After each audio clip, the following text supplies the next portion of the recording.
ওম নমো ভগবতে বাসুদেবায়। জয় শ্রীকৃষ্ণ। রাধে রাধে।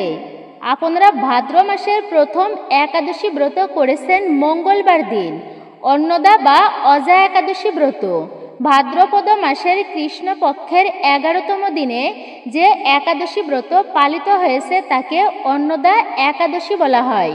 অনেকেই প্রশ্ন করেছেন যে অন্নদা একাদশী ব্রতের পালন কিভাবে করতে হবে মাতাজি, এবং পালনের সঠিক সময় কোন মন্ত্রে এই অন্নদা একাদশীর পালন করতে হবে আমাদেরকে।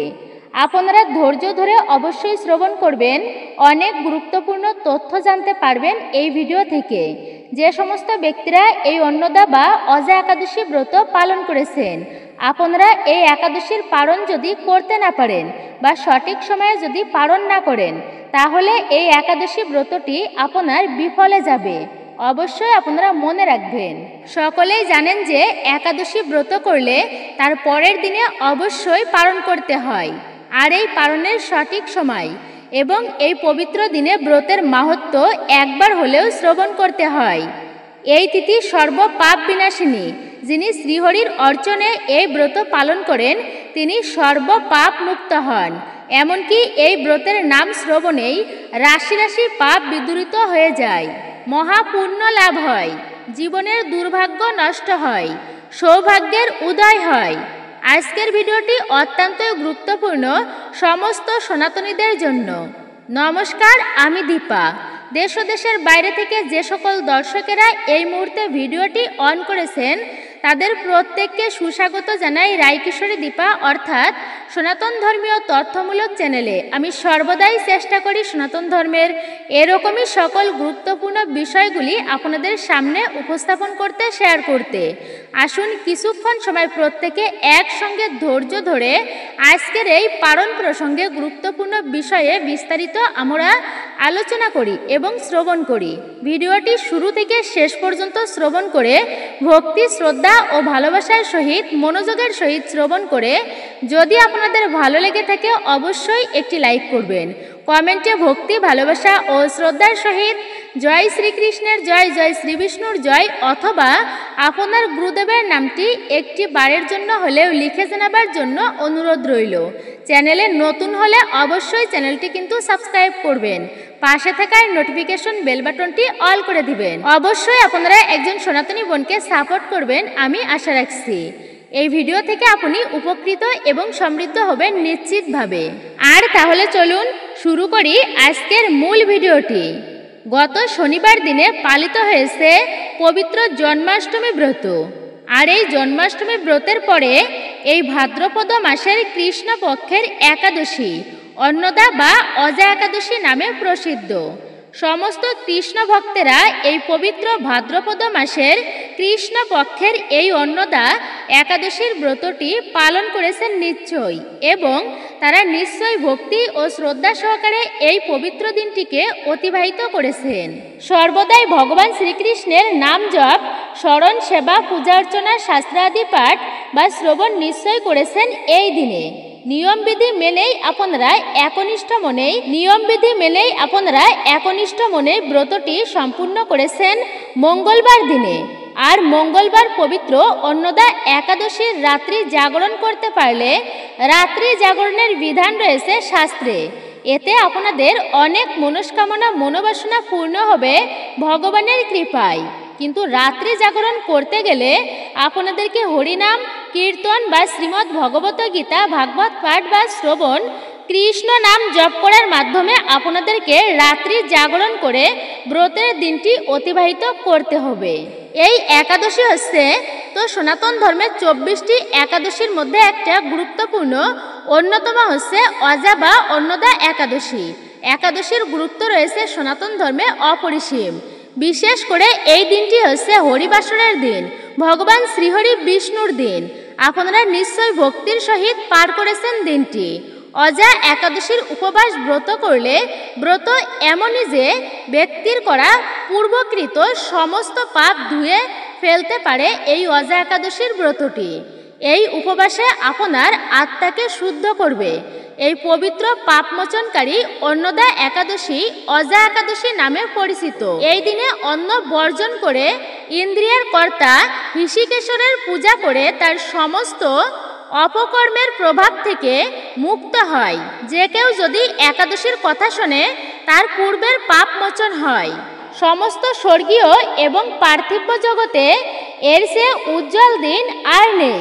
একাদশীর মতো শ্রেষ্ঠ ব্রত জগতের দ্বিতীয় আর নেই। নিঃসন্দেহে আপনারা এই ব্রত পালন করবেন। যারা এই ব্রতটি পালন করে তারা নিঃসন্দেহে শ্রীহরির অপার কৃপা প্রাপ্তি করে। ব্রত কথা শুনলেই এই দিনে ব্রতের প্রতি ভক্তির উদয় হয় এবং আপনার সমস্ত ধরনের পাপ মোচন হবে এই অজা একাদশীর উপবাসের ফলে। এই অন্নদা একাদশীর ব্রত করার পরে পরের দিনে আপনারা মানে বুধবার দিন 20শে আগস্ট পালন করতে হবে আপনাদেরকে। পালন না করলে আপনার ব্রত কঠোরভাবে কষ্ট করে একটা ব্রত পালন করেছেন তা কিন্তু বিফলে যাবে। এর ফলে পুণ্যের পরিবর্তে আপনাকে পাপের ভাগী হতে হবে। যে সমস্ত ব্যক্তিরা পালন সঠিক সময়ে যদি না করতে পারে আপনার ব্রত কিন্তু সম্পূর্ণভাবেই বিফলে যাবে। এর ফলে পুণ্যের পরিবর্তে পাপের ভাগী হতে হবে আপনাকে। যে সমস্ত ব্যক্তিরা পালন যদি সঠিক সময়ে না করতে পারে তাদেরকে পাপের ভাগী হতে হবে। ব্রতের পুণ্য ফল কখনোই তারা প্রাপ্ত করতে পারবে না। আর এবার জানবেন এই পালনের সঠিক সময় বুধবার দিন সকাল 5:35 থেকে 9:53 মধ্যে। এই সময়টুকুর মধ্যে ভগবানকে পঞ্চ রবিশস্য দিয়ে পালন করতে হবে। জানবেন পালন কিভাবে করবেন। এই অন্নদা একাদশীর ব্রত পালনের পরে একাদশী হলো সমস্ত আধ্যাত্মিক অনুশীলনকারীদের জন্য তাদের ভক্তিমূলক সেবাকে তীব্র করার এবং শ্রীকৃষ্ণের কাছাকাছি আসার একটা চমৎকার দিন রয়েছে। এটি নিজের চরিত্রকে সংশোধন করার বিশেষ দিন হচ্ছে এই একাদশীর দিন। এই অন্নদা বা অজা একাদশীর দিনটি যদি একাদশীর দিনটিকে একটি তপস্যা হিসাবে দেখা যেতে পারে তাহলে এই দিনে অনুচিত কার্য কিছু খাবার নিজেকে খাওয়া থেকে বিরত রাখতে হবে। যেমন একাদশীতে পঞ্চপ্রকার রবিশস্য একেবারেই নিষিদ্ধ রয়েছে এবং কোনো ধরনের মশলা ব্যবহার করা এড়িয়ে চলতে হবে আপনাকে। এটা সেই সময় সেই দিন শ্রীবিষ্ণুর অত্যন্ত প্রিয় দিন যা পরিণত হয় অমৃতে। জিহ্বা সবচেয়ে উদাসীন এবং সমস্ত ইন্দ্রিয়কে নিয়ন্ত্রণ করা কঠিন। এই পবিত্র দিনটি আমাদেরকে উপাসনা করার মাধ্যমে এগুলো বর্জন করতে হয়। আর একাদশী হলো শ্রীকৃষ্ণ প্রসাদের আরেকটি কৃপার রূপ। একাদশী ব্রত বা যে কোনো ব্রতই হোক না কেন তা মানবের জন্য, মানব কল্যাণের জন্য, ভগবানকে প্রসন্ন করার একটি বিশেষ উপায়। ইন্দ্রিয়গুলো সংযত করার একটি সুন্দর মাধ্যম হচ্ছে এটি। যে সমস্ত ব্যক্তিরা এই অন্নদা একাদশী ব্রত পালন করেছেন তারা অবশ্যই একাদশীর দিন এই রাতে এই ক্রিয়াকলাপ করতে পারেন। একাদশী ব্রত সকল ব্রতের সেরা, শ্রেষ্ঠ বলা হয়েছে। ব্রতীগণ শ্রীহরি বিষ্ণুর প্রিয়তম হন। অশ্বমেধ যজ্ঞ, রাষ্ট্রীয় যজ্ঞ, বাজপেয় গোমেধ যজ্ঞ, পুত্রেষ্টি যজ্ঞ প্রভৃতি যজ্ঞ একাদশী ব্রতের এক অংশও নয়। এতটাই পুণ্য একাদশী ব্রতের। ব্রতের রাতে রামায়ণ, গীতা, ভাগবত, চৈতন্য চরিতামৃত প্রভৃতি ভক্তিশাস্ত্র পাঠ বা শ্রবণ করলে পৃথিবী দানের সমান ফল লাভ করা হয়। একাদশী ব্রত পালন করলে কেবলমাত্র যে নিজের জীবনের সদ্গতি লাভ হবে শুধু কিন্তু তাই নয়, যে সমস্ত ব্যক্তিরা একাদশী ব্রত পালন করে ব্যক্তির প্রয়াত পিতামাতা যদি নিজ কর্মদোষে তারা নরকবাসী হন তবে সেই পুত্র একাদশী ব্রত পালনের দ্বারা পিতামাতা বা পূর্বপুরুষগণকে নরক থেকে উদ্ধার করতে পারে। যে সমস্ত ব্যক্তিরা একাদশী ব্রতের মতো পূর্ণ দিনে অন্ন ভোজন করে তারা নরকবাসী হবে, পিতৃপুরুষগণকে নরকে নিয়ে যাবে তারা। একাদশীর দিনে যদি অপরকে ব্রত করতে নিষেধও করেন তাহলেও তাকে নরকবাসী হতে হবে। সুতরাং 8 থেকে 80 বছর বয়সের সকল ব্যক্তিরাই নির্বিশেষে একাদশী ব্রত ভক্তি শ্রদ্ধা নিষ্ঠা সহকারে পালন করা অবশ্যই উচিত। সংকল্প গ্রহণ করে তুলসী, কিছু পুষ্প, ফলমূলাদি এরূপ নানা উপচারে শ্রীহরির ভক্তি সহকারে অবশ্যই আপনারা এই দিনে পূজা অর্চনা করুন। একটি প্রদীপ অবশ্যই ভগবানের উদ্দেশ্যে আপনি অর্পণ করুন। ঘুমাতে যাবার আগে পদ্মনাভকে স্মরণ করে এই দিনে নিদ্রায় যাবেন, অর্থাৎ ঘুমাবেন। তারপরে সকালে উঠে ব্রতের দিনে দাঁত ব্রাশ না করে 21 বার মুখের ভিতর জল দিয়ে কুলিকুচি করে তাই মুখ ধৌত করবেন। 21 বার কুলিকুচি করলে শাস্ত্রে দন্ত ধাবনেরই সমান হয়। ব্রতের আগের দিনের রাত্রি 11টার আগে খাবার খেয়ে ভালো করে দন্ত ধাবন করবেন। অনেকের আছে দাঁতের গোড়া দিয়ে রক্তক্ষরণ হয় বা খাবার আটকে থাকে দাঁতে, যা ব্রতের দিনে পেটে গেলে বা রক্তক্ষরণ হলে এমন কার্য যদি হয় তো ব্রত ভঙ্গ হয়ে যায়, ব্রত নষ্ট হয়ে যায়, এমনকি ব্রতে দোষ লাগে। তাই 21 বার মুখ কুলিকুচি করে মুখ শুদ্ধি করবেন। শৌচ আদি সম্পূর্ণ করে পবিত্র জলে স্নান করে ভক্তি সহকারে শ্রীহরির মঙ্গল আরতি করুন। যদি আশেপাশে কোনো পবিত্র নদী থাকে তাহলে আপনি সেখানে গিয়ে স্নান কার্য সম্পূর্ণ করুন। আর যদি আশেপাশে কোনো পবিত্র নদী না থাকে বা জলাশয় না থাকে তাহলে আপনি বাড়িতেই স্নান করুন। স্নানের জলে সামান্য কয়েক ফোঁটা গঙ্গা জল আপনি মিশ্রিত করে নিন। আর যদি তাও সম্ভব না হয় তাহলে স্নান করার সময় আপনি 3 বার মা গঙ্গার নাম স্মরণ করুন। গঙ্গা গঙ্গা গঙ্গা। আপনি 3 বার মা গঙ্গাকে ভক্তি ভরে শ্রদ্ধা করে সম্মান করে ভক্তি সহকারে তাই আপনি স্নান কার্য সম্পূর্ণ করুন। এতে গঙ্গা স্নানের সমান ফল আপনি প্রাপ্ত করতে পারবেন। এই দিনে পরনিন্দা, পরচর্চা, মিথ্যাচার, পাপকর্ম করবেন না, এড়িয়ে চলবেন। সর্বদাই হরিকথা শ্রবণ করবেন।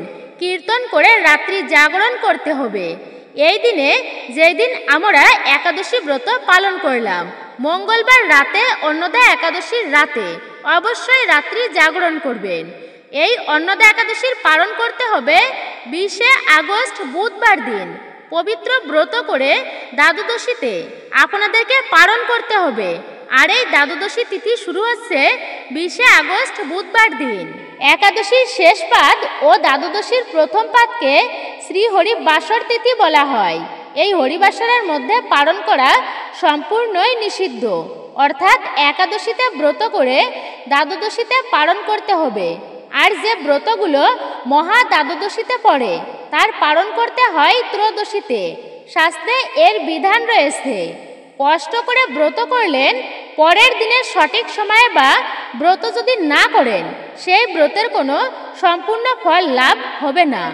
আগেকার দিনে মুনি ঋষিরা, রাজারা পর্যন্ত সঠিক সময়ে ব্রত পালন করে ব্রতের পালন করত। পালন একটা খুবই গুরুত্বপূর্ণ বিষয়। যে কোনো ব্রত পালনে তা পূর্ণতা লাভ করে। ব্রতের দিনে যারা ফলমূলাদি গ্রহণ করবেন পরের দিনে তারা সেই দ্রব্য দিয়ে পালন করতে পারেন, মানে ফলমূলাদি প্রস্তুত করে পালনের দিনে ঠাকুরকে ভোগ দিতে পারেন। যদি আপনি ব্রতের পালন করতে ভুলে যান তাহলে কিন্তু ব্রতের পুণ্যফল লাভ হবে না। তাই ব্রত পালন করলে অবশ্যই ব্রতের পালন এবং সঠিক সময়ে শ্রীহরিকে ভক্তি ও শ্রদ্ধার সহিত পূজা অর্চনা করে তাই পালন করতে হবে। শ্রী জগন্নাথ প্রভুর মহাপ্রসাদ কিংবা গোবিন্দের স্নান চরণামৃত পানে ব্রতের সম্পূর্ণ প্রাপ্তি হয়। চরণামৃত পানে ব্রতের সম্পূর্ণ প্রাপ্তি হয়। শাস্ত্রীয় বিধিবিধান না মেনে মন গড়া ব্রতে কোনো ফল লাভ তো হয়ই না, বরং অপরাধ হয়, মহা পাপের ভাগী হতে হয়। কোনো কারণে যদি ব্রত ভঙ্গ হয়ে যায় আপনার, তাহলে শ্রীহরির চরণে ক্ষমা প্রার্থনা করবেন। বিশেষভাবে আপনাদেরকে এই অন্নদা একাদশীর ব্রতের পালন করতে হবে। এই পালন মন্ত্র উচ্চারণ করে ভক্তি সহকারে শ্রবণ করুন পালন মন্ত্রটি। আর সেই মন্ত্রটি হলো ওম একাদশাম নিরাহার ব্রতে নানেন কেশবা প্রসিদ সমুখনাথ জ্ঞান দৃষ্টি প্রদভব। এই মন্ত্রটি আপনাদেরকে 3 বার উচ্চারণ করে পালন ভঙ্গ করতে হবে এই অন্নদা একাদশীর। আর এই মন্ত্রটি এই সময়ের মধ্যে উচ্চারণ করবেন সকাল 5:35 থেকে 9:53 মধ্যে। আর এই সময়ের মধ্যে আপনাদেরকে পালন কার্য সম্পূর্ণ করতে হবে এই অন্নদা বা অজা একাদশীর। তো অনেকে আছেন যারা মন্ত্র জানেন না বা জপ করতে পারেন না। তো যারা মন্ত্র জপ করতে পারবেন না তারা মনের ভক্তিতে হে প্রভু, হে গোবিন্দ, আমি এই উপাচারে ব্রতের পালন করছি, তুমি এই প্রসাদ গ্রহণ করো। প্রভু, সকল অপরাধ আমার ক্ষমা করে ভক্তি জাগ্রত করো এই অধমের মনে। এই ব্রত দ্বারা প্রীত হয়ে হে প্রভু আমাকে এবং পরিবারের কল্যাণ করো। এইভাবে আপনারা পালন সম্পূর্ণ করবেন এই অন্নদা একাদশীর ব্রত পালন করে। এই দিনে ঠাকুরকে যে প্রসাদ আপনি অর্পণ করবেন তাই দিয়েই ব্রত ভঙ্গ করবেন পালনের ব্রত। এই দিনে ঠাকুরকে যে প্রসাদ অর্পণ করবেন তাই দিয়েই কিন্তু ব্রত ভঙ্গ করতে হবে আপনাকে। এই দিনে তুলসী পত্র তুললে, শ্রীহরির মস্তক ছেদন করলে যে পাপ হয় সেই সম পাপের ভাগী হতে হবে আপনাকে। তবে আপনি তুলসী পত্র আগের দিনে তুলে রাখবেন। একাদশী, দ্বাদশী, অমাবস্যা, পূর্ণিমার দিনে ভুলেও কিন্তু তুলসী পত্র তুলবেন না। ব্রতের দিনে দান করবেন পঞ্চ রবিশস্য বাদ দিয়ে। যে কোনো জিনিস আপনি ব্রতের দিনে দান করতে পারেন, তা আপনার জন্য অত্যন্ত শুভ এবং মঙ্গলের হবে। কিন্তু পালনের দিনে অবশ্যই অন্ন প্রসাদ দান করবেন। পালনের দিনে অন্ন না দিলে তাহলে কিন্তু পালন অসম্পূর্ণ থেকে যায়। প্রসাদ ভোজন করাবেন ব্যক্তিদেরকে আপনার সাধ্য এবং সামর্থ্য অনুযায়ী। দরিদ্র অসহায় ব্যক্তিদের, পশু পাখিদের, গাভী কুকুরকে পালনের প্রসাদ আপনি কিঞ্চিত পরিমাণ হলেও অবশ্যই এই দিনে ভোজন করাবেন। পালনের দিনে গৃহে গোবর লেপন করা অত্যন্তই শুভ। পালনের দিনে আপনি খাদ্য, বস্ত্র, গম, ভুট্টা, তিল, অর্থ, ছাতা, জুতা, সরিষার তেল, গুড়, ডাল কাউকে দান করতে পারেন একাদশী ব্রতের পালনের দিনে। দানের মহিমা শাস্ত্রে অনেক। দানে দ্রব্য বৃদ্ধি হয়, দানে কখনো দ্রব্যের কমতি হয় না, অর্থ বৃদ্ধি হয়, হারানো সম্পদ ফিরে পাওয়া সম্ভব। অজা একাদশী বা অন্নদা একাদশী ব্রত পালনে মহাপুণ্য হয়। সমস্ত কার্যে আপনি অগ্রসর হতে পারবেন। আর্থিক দিক থেকে অনেক উন্নতি হবে। জীবনের সাফল্য শুরু হবে আপনার নতুনভাবে। দেবদেবীদের বিশেষ কৃপা ও আশীর্বাদ আপনি লাভ করবেন।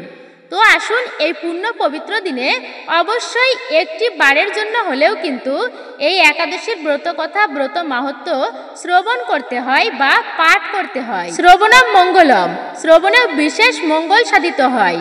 আর এই একাদশীর মাহাত্ম্য শ্রবণেই, নাম নিলেই রাশি রাশি পাপ বিদূরিত হয়ে যায়, অর্থাৎ পাপ ধৌত হয়ে যায়। সর্ব পাপ বিনাশিনী বলা হয়েছে এই অন্নদা বা অজা একাদশীকে, ভাদ্র মাসের এই প্রথম একাদশীকে। তো আসুন আর কিছুক্ষণ সময় ধৈর্য ধরে প্রত্যেকে একসঙ্গে আমরা শ্রবণ করি এই অন্ন বা অজা একাদশীর ব্রত কথা, ব্রত মাহাত্ম্য। অন্নদা বা অজা একাদশীর ব্রত মাহাত্ম্য।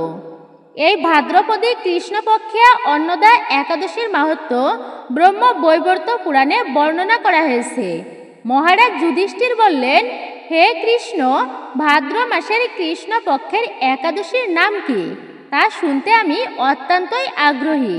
শ্রীকৃষ্ণ বললেন, হে রাজন, আমি সবিস্তারে এই একাদশীর কথা বর্ণনা করছি, আপনি একাগ্র চিত্তে তা শ্রবণ করুন। ভাদ্র মাসের কৃষ্ণপক্ষে একাদশীকে বলা হয় অন্নদা। এই একাদশীর সর্বপাপ বিনাশিনী। যিনি শ্রীহরির অর্চনে এই ব্রত পালন করেন তিনি সর্বপাপ মুক্ত হন। এমনকি এই ব্রতের নাম শ্রবণেই রাশি রাশি পাপ বিদূরিত হয়ে যায়। এই ব্রত প্রসঙ্গে একটি পৌরাণিক ইতিহাস রয়েছে। প্রাচীনকালে হরিশ্চন্দ্র নামে এক নিষ্ঠাপরায়ণ সত্যবাদী চক্রবর্তী রাজা ছিলেন। পূর্ব কর্মফল ও প্রতিজ্ঞার সত্যতা রক্ষায় তিনি রাজ্যভ্রষ্ট হন। অবস্থা এমন হলো যে তিনি নিজের স্ত্রী, পুত্র এবং নিজেকে সর্বশেষে নিজেকে বিক্রি করতে বাধ্য হলেন। এই পুণ্যবান রাজা চণ্ডালের দাসত্ব স্বীকার করেও সত্য রক্ষার্থে দৃঢ় নিষ্ঠা প্রদর্শন করেছিলেন। তিনি শ্মশানে মৃত ব্যক্তির বস্ত্র কররূপে গ্রহণ করতেন। এইভাবে তার বহু বছর কেটে গেল। দুঃখ সাগরে নিমজ্জিত হয়ে কি করি, কোথায় যাই, কিভাবে দুর্দশা থেকে উদ্ধার পাই, এ চিন্তায় তিনি দিনরাত্রি বিভোর হলেন। এমন সময় দৈবক্রমে পর দুঃখী গৌতম ঋষি রাজার কাছে এলেন। রাজা মুনি ঋষিকে দর্শন করে ভক্তি ভরে প্রণাম করলেন। করজোড়ে তার সামনে দাঁড়িয়ে একে একে নিজের সমস্ত কথা জানালেন। রাজার দুঃখের কথা শুনে মুনিবর বিস্ময়াপন্ন হলেন। অত্যন্ত ব্যথিত হয়ে তিনি বললেন, হে রাজন, ভাদ্র মাসের কৃষ্ণপক্ষের একাদশী অন্নদা নামে জগতে প্রসিদ্ধ। আপনি এই ব্রত পালন করুন। এই ব্রত প্রভাবে আপনার সমস্ত পাপের বিনাশ হবে। আপনার ভাগ্যবশত আগামী 7 দিন পরেই এই তিথির আবির্ভাব হবে। এই দিনে উপবাস থেকে রাত্রি জাগরণ করবেন। এইভাবে ব্রত উদযাপনে আপনার সমস্ত পাপ ক্ষয় হবে। হে রাজন, আপনার পুণ্য প্রভাবে আমি এখানে এসেছি। এই কথা বলে গৌতম মুনি অন্তর্হিত হলেন। ঋষিবরের উপদেশ মতো তিনি শ্রদ্ধা সহকারে সেই ব্রত পালন করলেন। তার ফলে তার সমস্ত পাপ দূর হলো। হে মহারাজ, এই ব্রতের প্রভাব শ্রবণ করুন। যথাবিধি এই ব্রত পালনে বহু বছরের দুঃখভোগের অবসান হয়। ব্রতের প্রভাবে রাজা হরিশ্চন্দ্রের সকল দুঃখ সমাপ্ত হলো। পুনরায় তিনি স্ত্রীকে ফিরে পেলেন এবং তার মৃত পুত্রও জীবিত হলো। আকাশ থেকে দেবগণ দুন্ধবী বাদ্য ও পুষ্প বর্ষণ করতে লাগলেন। নিষ্কণ্ঠক রাজ্য সুখ ভোগ করে অবশেষে আত্মীয় স্বজন এমনকি নগরবাসী সহ তিনি স্বর্গে গমন করলেন। যে মানুষ নিষ্ঠা সহকারে এই ব্রত পালন করেন তিনি শ্রীহরির চরণে ভক্তি লাভ করেন, অবশেষে দিব্যধামে গমন করেন। এই ব্রতের মাহাত্ম্য পাঠ ও শ্রবণে অশ্বমেধ যজ্ঞের ফল লাভ হয়। হরে কৃষ্ণ কৃষ্ণ কৃষ্ণ হরে হরে, হরে রাম রাম রাম হরে হরে। তো মূলত এটাই ছিল আমাদের আজকের এই ভিডিওটি। তো ভিডিওটি আপনার কাছে কেমন লেগেছে নিজের মূল্যবান মতামত জানাতে একদমই ভুলবেন না। যদি ভালো লেগে থাকে অবশ্যই একটি লাইক করবেন। কমেন্টে ভক্তি, ভালোবাসা ও শ্রদ্ধার সহিত জয় শ্রীকৃষ্ণের জয়, জয় শ্রী বিষ্ণুর জয় অথবা আপনার আরাধ্য দেবদেবীর নামটি একটি বারের জন্য হলেও লিখে জানাবার জন্য অনুরোধ রইল। চ্যানেলে নতুন হলে অবশ্যই চ্যানেলটি সাবস্ক্রাইব করবেন। পাশে থাকার নোটিফিকেশন বেল বাটনটি অল করে দিবেন।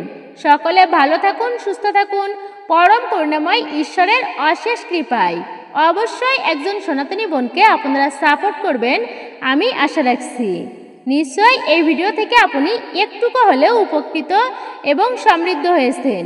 তো আপনাদের সাথে পরবর্তীতে কথা হবে নতুন কোনো ভিডিওর প্রসঙ্গে।